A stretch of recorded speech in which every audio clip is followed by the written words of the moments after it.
பரோட்டாலாம் சால்னா இல்லாமல் எப்படி? அந்த சுட சுட பரோட்டா மேலே ஒரு 4 கரண்டி எம்டி சால்னா ஊற்றி நல்லா ஊற வச்சு சாப்பிட்ற டேஸ்ட் இருக்கே, அது வேறு லெவல் டேஸ்ட்டு. அந்த எம்டி சால்னா எப்படி பண்ணலான்னு பார்க்கலாமா?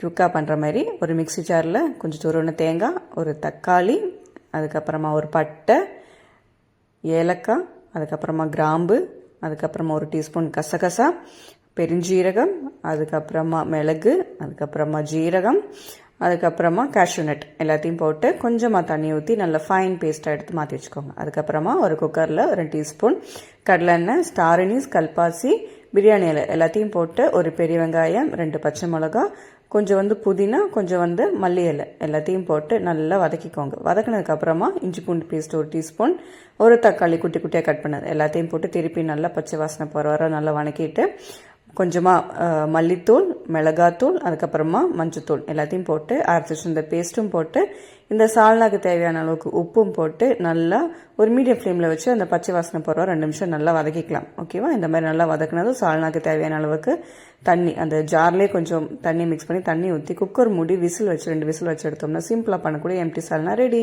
தேங்க்யூ ஃபார் வாட்சிங்.